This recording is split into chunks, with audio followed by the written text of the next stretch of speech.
சிலர் இங்கே எது திராவிட மாடல் என்று கேட்கிறார்கள். சாப்பாட்டில் முட்டை கொடுத்து நன்றாக படி என்று சொன்னால் அது முத்தமிழறிஞர் கலைஞரின் மாடல். நீட் மார்க்கில் நீங்க முட்டை வாங்கினாலும் பரவாயில்ல, டாக்டர் ஆகலான்னு சொன்னா அது மோடியினுடைய மாடல். மணிப்பூர்ல பெண்கள் பாலியல் வல்லுறவு செய்யப்பட்டதை பற்றி வாயே திறக்காமல் இருந்தால் அது மோடி மாடல். ஆனால் சொந்த கட்சிக்காரராக இருந்தாலும் பெண்களை கண்ணிய குறைவாக பேசினால் கைது செய்து சிறையில் அடைப்பேன் என்று சொல்வது நம்முடைய மாண்புமிகு முத்துவேல் கருணாநிதி ஸ்டாலினுடைய மாடல். சாமானிய மக்களுடைய பேங்க் அக்கௌண்ட்ல மினிமம் பேலன்ஸ் இல்லைன்னு இருக்கிற காசை எடுத்துக்கிட்டு அது மோடி மாடல். சாமானிய பெண்களுக்கு மகளிர் உரிமை தொகை தந்தால் அதுதான் நம்முடைய திராவிட மாடல். மழைநீர் வடிந்த பிறகு டெம்போ டிராவலர்ல வந்து வாக்கு கேட்டால் அது அதிமுக மாடல். மழை பெய்கின்ற பொழுதே களத்தில் நின்றால் அதுதான் நம்முடைய முத்துவேல் கருணாநிதி ஸ்டாலினுடைய மாடல். ஆளுநர் பெயரை கேட்டாலே அஞ்சி நடுங்கினால் அது சில அடிமைகளின் மாடல். சட்டத்தின் துணை கொண்டு ஆளுநரையே அலறவிட்டால் அதுதான் நம்முடைய திராவிட மாடல், முத்துவேல் கருணாநிதி ஸ்டாலினின் மாடல். நிறைவாக ஒன்றை சொல்லுகிறேன். அமலாக்கத்துறையை ஏவிவிட்டு எதிர்க்கட்சிகளை மிரட்டினால் அது மோடி மாடல். அமலாக்கத்துறை அலுவலகத்திலேயே விடிய சோதனை நடத்தினால் அதுதான் நம்முடைய மாண்புமிகு முதலமைச்சர் முத்துவேல் கருணாநிதி ஸ்டாலினின் மாடல். திராவிட மாடலின் நாயகன், தமிழகத்தின் கிழக்கு திசை மதவாதிகளின் சிம்ம சொப்பனம் மாண்புமிகு முதலமைச்சர் அவர்கள் இதோ மாநாட்டு எழுச்சுரை ஆற்ற வருகிறார். அவருக்கு நினைவு பரிசு வழங்குகிறார் நம்முடைய மாண்புமிகு அமைச்சர், இளைஞரணி செயலாளர். இதோ உங்களின் பலத்த கரவொலியின் வாயிலாக கழகத்தின் தலைவர் மாண்புமிகு முதல்வர் அவர்களை மாநாட்டு விழா சிறப்பு பேருரை ஆற்ற அன்போடு அழைக்கின்றோம்.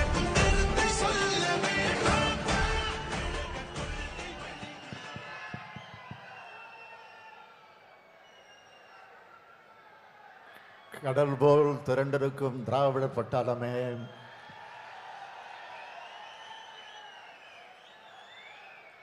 கொள்கை பிடிப்பும் லட்சிய தாகமும் கொண்ட லட்சக்கணக்கான தம்பிமார்களான உங்களை வீரபாண்டியார் மாவட்டமான சேலம் மாவட்டத்தில் ஒரு சேர பார்க்கிறப்போ எனக்கு பெரிய உற்சாகமும் மகிழ்ச்சியும் ஏன் புத்துணர்ச்சியும் பிறக்குது. தெற்கில் விடியல் பிறந்திருக்கிறதை போல விரைவில் இந்திய நாடு முழுவதும் விடியல் பிறக்கும்ன்ற நம்பிக்கை வந்துடுச்சு. இன்னும் சொல்லணும்னா எனக்கு 20 வயசு குறைஞ்சிட்ட மாதிரி ஒரு புது தெம்பு வருது.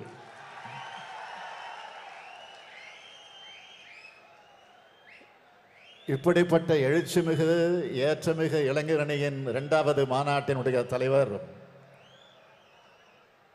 என் நெஞ்சமெல்லாம் நிறைந்திருக்கும் கழகத்தின் ஆற்றல் மிகு அடலேறு தம்பி உதயநிதி அவர்களே,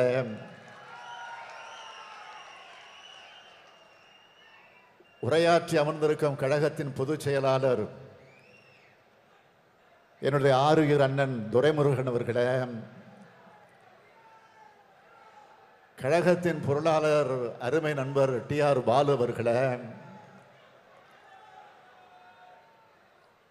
இளைஞர்களுக்கு இணையாக பணியாற்றி இளைஞரணி மாநாட்டை கம்பீரமாக ஒருங்கிணைச்சு நடத்தி கொண்டிருக்கும் கழகத்தின் முதன்மை செயலாளர் ஆருயிர் சகோதரர் KN நேரு அவர்களே, கழகத்தின் துணை பொதுச் செயலாளர்கள் பெரியசாமி அவர்களே, பொன்முடி அவர்களே, ராசா அவர்களே, அந்தியூர் செல்வராஜ் அவர்களே, கழகத்தின் இருவண்ண கொடியை ஏற்றி வைத்து உரையாற்றி இருக்கும் துணை பொதுச் செயலாளர், நாடாளுமன்றத்தில் எத்தனை மொழியா திகழக்கூடிய அன்பு தங்கையினுடைய அருமை சகோதரி கனிமொழி அவர்களே, காலை முதல் பல்வேறு தலைப்புகளில் உரையாற்றி அமர்ந்துள்ள கொள்கை பரப்பு செயலாளர் அருமை சகோதரர் திருச்சி சிவா உள்ளிட்ட கருத்து போராளிகளே, ஆற்றல் மிகு ஒருங்கிணைந்த சேலம் மாவட்ட செயலாளர்கள் உள்ளிட்ட மாவட்ட செயலாளர்களே, இளைஞர் அணியின் மாநில துணை செயலாளர்களே,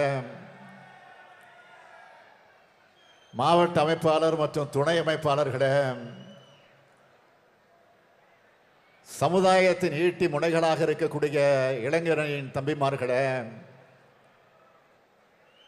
என் உயிரோடு கலந்திருக்கக்கூடிய தலைவர் கலைஞர் அவர்களின் உயிரினும் உயிரான அன்பு உடன்பிறப்புகளே, உங்கள் அனைவருக்கும் வணக்கம். திராவிட இயக்கம் தோன்றி 100 ஆண்டுகளுக்கு மேலாகிடுச்சு. நம்மோட திராவிட முன்னேற்ற கழகம் பேரறிஞர் அண்ணாவால் தொடங்கப்பட்டு 75 ஆண்டுகள் ஆயிடுச்சு. 1949ஆம் ஆண்டு செப்டம்பர் 17 அன்று சென்னை ராபின்சன் பூங்காவில் திரண்டிருந்த அதே கொள்கை உறுதியும் லட்சிய வேட்கையும் லட்சக்கணக்கான இளைஞர்களான உங்ககிட்ட பார்க்கிறப்போ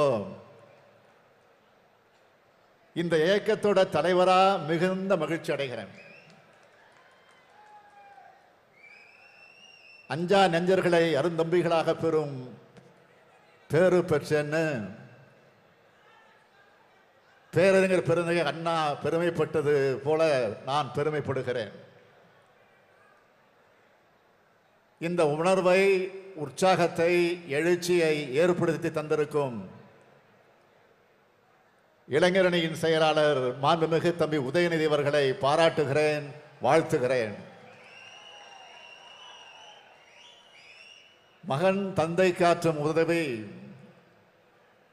இவன் தந்த எண்ணொற்றான் கொள் எனும் சொல்லுன்னு ஐயன் வள்ளுவர் சொன்னபடி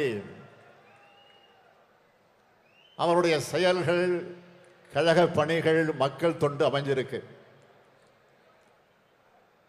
கழகத்திற்கான பணி, மக்களுக்கான பணி ரெண்டிலும் எனக்கு துணையா மட்டும் இல்லை, துணையாக தம்பி உதயநிதி இருக்கிறார். அந்த உழைப்பை பார்த்து தான் நானும் பொதுச் செயலாளரும் தலைமை கழக நிர்வாகிகளும் மகிழ்ச்சி அடைகிறோம். எனக்கு 30 வயசு இருக்கும்போது தலைவர் கலைஞரும் இனமான பேராசிரியரும் இளைஞரணியை உருவாக்கினாங்க. அவங்க எங்க மேல வச்ச நம்பிக்கையை நாங்க காப்பாத்தின மாதிரி என்னுடைய எதிர்பார்ப்பை பூர்த்தி செஞ்சு வெற்றி கொடி கட்டும் கொள்கைப்படையா இளைஞரணி செயல்பட்டு வர்றத இந்த சேலம் மாநாடு நாட்டுக்கே சொல்லிடுச்சு. எந்த கொம்பனாலும் கழகத்தை வீழ்த்த முடியாது என்ற நம்பிக்கை ஊற்ற மாநாடா இந்த சேலம் இளைஞரணி மாநாடு அமைஞ்சிருக்கு. இப்படி என்னை நெஞ்சை நிமிர்த்தி சொல்ல வச்ச இளைஞரணி செயலாளர், மாநில துணை செயலாளர்கள், மாவட்ட அமைப்பாளர்கள், துணை அமைப்பாளர்கள், ஒட்டுமொத்த இளைஞரணி நிர்வாகிகளுக்கும் என்னோட மனமார்ந்த வாழ்த்துக்களும் நன்றியும். அடுத்து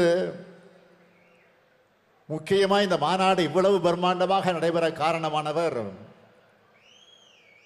நம்மோட முதன்மை செயலாளர் KN நேரு அவர்கள். ஒரே வரியில் சொல்ல வேண்டும்னா மாநாடு என்றால் நேரு, நேரு என்றால் மாநாடு.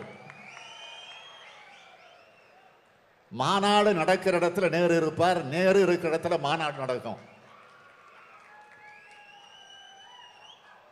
ஒரு மாநாட்டை எப்படி நடத்தணும்னு எல்லோருக்கும் வழிகாட்டியாக இருக்கிறார். அப்படிப்பட்ட நேரு அவர்களுக்கும் அவரோடு தோல் நின்று பணியாற்றி இருக்கக்கூடிய ஒருங்கிணைந்த சேலம் மாவட்ட கழக செயலாளர்களான ஆற்றல் மிகு ராஜேந்திரன், சிவலிங்கம், செல்வ கணபதி ஆகியோருக்கும் சேலம் மாவட்ட கழகங்களோட அனைத்து நிர்வாகிகளுக்கும் தலைமை கழகத்தின் சார்பில் என்னுடைய மனமார்ந்த பாராட்டுக்கள், வாழ்த்துக்கள். இளைஞரணி என் தாய் வீடு. என்னை வளர்த்த, என்னை உருவாக்கிய இடம்.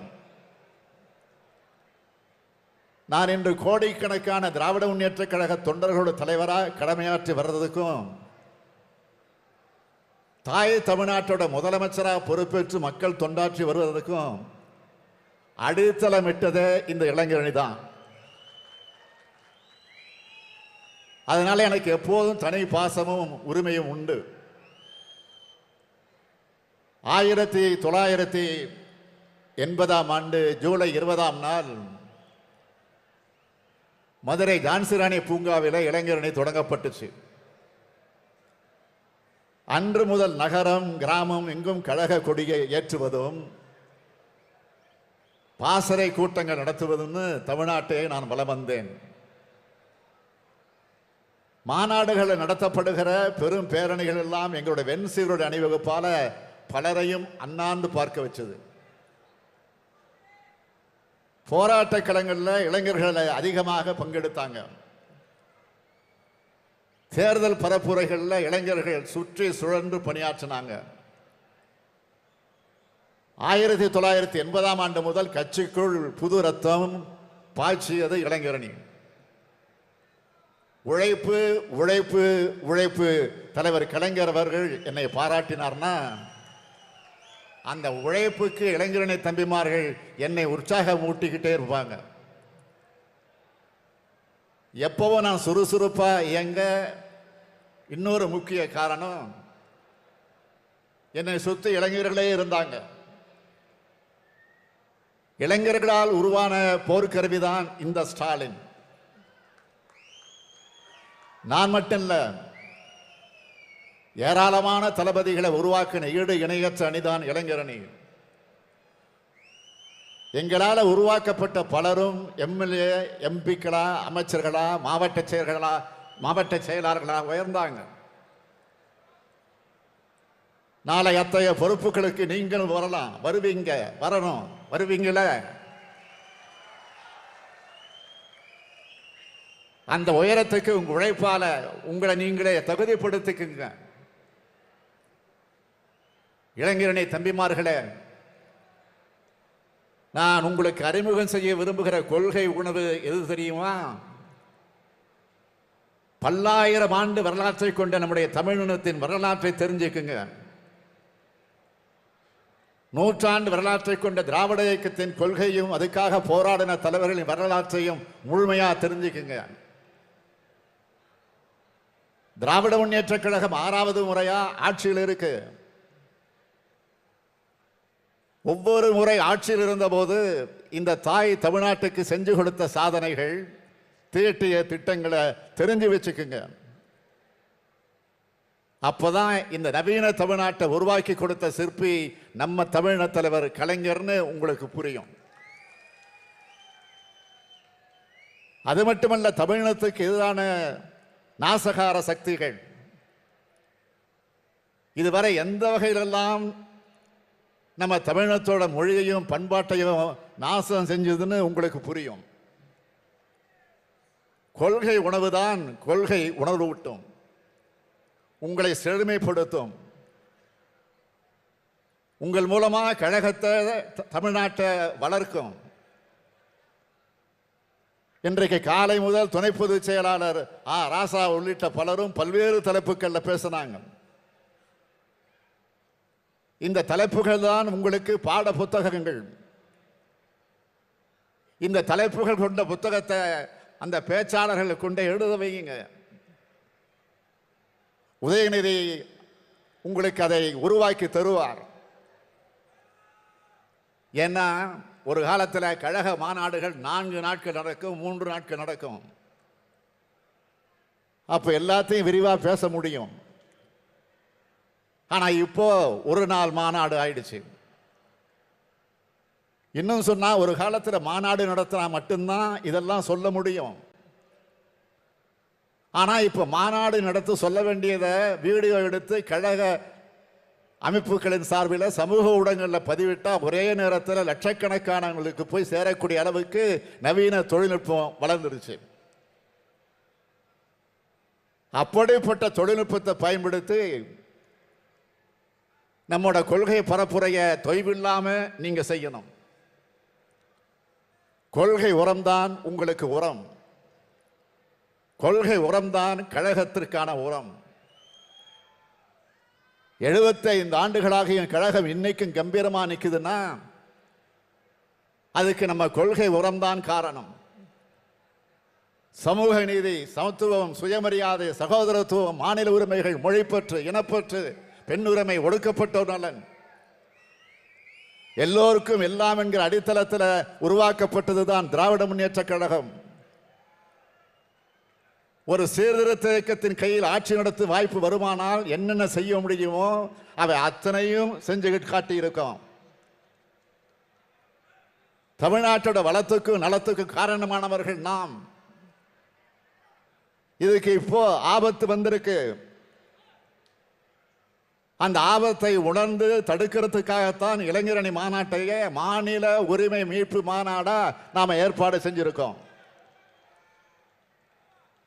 நாம பெயர் சூட்டின நம்மோட தமிழ் நிலத்துக்கு ஆபத்து இப்ப வந்திருக்கு. மொழியை அழிச்சு, தமிழ் பண்பாட்டை அழிச்சு, மாநில மதிப்பு அழிச்சு, அதன் மூலம் தமிழினத்தை அழிச்சு நம்மளை அடையாளமற்றவர்களாக ஆக்க பாசிச பாஜக திட்டமிட்டு இருக்கு. இன்னொரு பக்கம் 10 ஆண்டு கால தமிழ்நாட்டை எல்லா வகையிலும் பாழ்படுத்திய கட்சி அதிமுக. அவங்க அழிவு வேலைகள் அனைத்தையும் மக்கள் மறந்திருப்பாங்கன்னு நினைக்கிறார் பழனிசாமி. இப்ப அவங்க ஆடுற உள்ளே வெளியே ஆட்டம் பாஜக போட்டு கொடுத்த நாடகம். பழனிசாமியோட பகல் விஷயத்தை அதிமுக தொண்டர்களே நம்ப தயாராக இல்லை. அதுதான் உண்மை. பாஜக அதிமுக இவங்க 2 பேரோட படுபாதக செயல்களை தடுக்கிறது தான் நம் முன்னால் இருக்கக்கூடிய முக்கிய கடமை. மாநில சுயாட்சி கோரிக்கையை பொறுத்தவரை இந்திய அரசியலமைப்பு சட்டம் திருத்தி அமைக்கப்பட வேண்டும் என்பது திராவிட முன்னேற்ற கழகம் தொடர்ந்து வலியுறுத்தி வரக்கூடிய கோரிக்கை. மாநிலங்களுக்கு போதுமான அதிகாரங்களை வழங்கிட்டு நாட்டின் ஒருமைப்பாட்டையும் ஒற்றுமையையும் பாதுகாக்கிறதுக்கு எவ்வளவு அதிகாரங்கள் தேவையோ அது மட்டும் ஒன்றிய அரசு வச்சுக்கிட்டா போதும். இதுக்காகத்தான் தலைவர் கலைஞர் ராசமன்னார் குழுவை 1969ஆம் ஆண்டு அமைச்சார். அந்த குழுவின் அறிக்கையை பெற்று தமிழ்நாடு சட்டமன்றத்திலே விவாதித்து தீர்மானமாக நிறைவேற்றினார். மாநிலத்தில் சுயாட்சி, மத்தியில் கூட்டாட்சிங்கிறது கலைஞர் நமக்கு கற்றுக் கொடுத்த முழக்கம். நடைபெற இருக்கிற நாடாளுமன்ற தேர்தல் வெற்றிக்கு பிறகு அந்த முழக்கம் இந்தியாவின் முழக்கமா மாறப்போகுது. அமைய இருக்கிற இந்தியா கூட்டணி ஆட்சியானது மாநில உரிமைகளை வழங்குகிற சிறப்பான அரசியலமைப்பு சட்டத்தை உருவாக்கி தரக்கூடிய முயற்சிகளை கவனம் செலுத்தும்.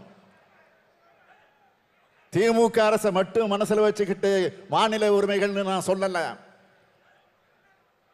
மாநிலங்களை ஆளக்கூடிய காங்கிரஸ், கம்யூனிஸ்ட், திரிணாமுல் காங்கிரஸ், சமாஜ்வாதி, ராஷ்டிரிய ஜனதா தளம்னு எந்த கட்சியாக இருந்தாலும், ஏன் பாஜக ஆட்சி செய்கிற மாநிலங்களுக்கும் மாநில சுயாட்சி வேணும்னு தான் எல்லா மாநிலங்களுக்குமான உரிமைக்குமான உரிமையை நாங்கள் கேட்கிறோம். இது இங்க மட்டும் இல்லை. அண்மையில் ஒன்றிய பிரதமர் திருச்சிக்கு வந்தப்போ அவரை மேடையில் வச்சுக்கிட்டே சொன்னவன் இந்த ஸ்டாலின். இன்னைக்கு பிரதமராக இருக்கிற அவர் ஒரு காலத்தில் ஒரு மாநிலத்துடைய முதலமைச்சராக இருந்தவர் தான். ஆனா இன்னைக்கு மாநிலங்கள் மொத்தமா ஒழிச்சு கட்டுற முயற்சியை தான் பிரதமர் வந்ததிலிருந்து மோடி அவர்கள் செஞ்சுக்கிட்டு இருக்கார். மாநில அதிகாரத்துக்கு உட்பட்டவைகளுக்கு ஒன்றிய பாஜக அரசு சட்டங்கள் ஏற்றுது. எந்த சட்டத்தை கொண்டு வந்தாலும் மாநில அரசுகிட்ட ஆலோசனை செய்கிறது இல்லை. எதுக்கும் மாநில முதலமைச்சர்களோட ஆலோசனை கேட்கறது இல்லை. புதிய கல்விக் கொள்கை, நீட், ஜிஎஸ்டி இப்படி மாநிலங்களோட கல்வி நிதி அதிகாரத்தை முற்றிலுமா பறிச்சுட்டாங்க. ஒன்றிய அரசுக்கு பணம் தர ஏடிஎமாக மாநிலங்களை மாத்திட்டாங்க. மிகப்பெரிய இயற்கை பேரிடர் காலத்தில் கூட நமக்காக உதவி செய்யறது இல்லை. பேசுனாங்களா? சமீபத்தில் வந்த பேரிடருக்கு 37,000 கோடி ரூபாய் பணம் கேட்டிருக்கோம். ஆனா இதுவரைக்கும் ஒரு பைசா வரல. பிரதமர் வந்தார், தருவேன்னார். நிதியமைச்சர் வந்தார், தருவேன்னார். பாதுகாப்புத்துறை அமைச்சர் வந்தார், தருவேன்னாரு. உள்துறை அமைச்சரை நம்ம டிஆர் பாலு அவர்கள் தலைமையில் எம்பிக்கள் எல்லாம் பார்த்தப்போ அவரும் தருவேன்னாரு. ஆனா இப்ப வரைக்கும் ஒண்ணு வரல. இவங்க என்ன நினைக்கிறாங்கன்னா, சும்மா திருக்குறளை சொன்னா போதும், பொங்கலை கொண்டாடினா போதும், அயோத்தியில கோயில் கட்டினா போதும், தமிழ்நாட்டு மக்கள் ஓட்டு போடுவாங்கன்னு ஏமாத்த நினைக்கிறாங்க. அவங்க நம்மளை இன்னும் புரிஞ்சிக்கல. இது பெரியார் மண், பேரறிஞர் அண்ணாவின் மண், தலைவர் கலைஞரின் மண். மாண்புமிகு நரேந்திர மோடி அவர்கள் 2 முறை பிரதமராக இருக்கிறார். 2 முறையும் தமிழ்நாட்டு மக்கள் அவரை பிரதமராக வாக்களிக்கல. இந்த முறை நிச்சயம் வாக்களிக்க போறது இல்லை. இந்த முறை தமிழ்நாட்டை போலவே இந்தியாவும் செயல்பட போகுது. ஒன்றியத்தில் ஆட்சி இருக்கிறதால என்ன செய்யறாங்க?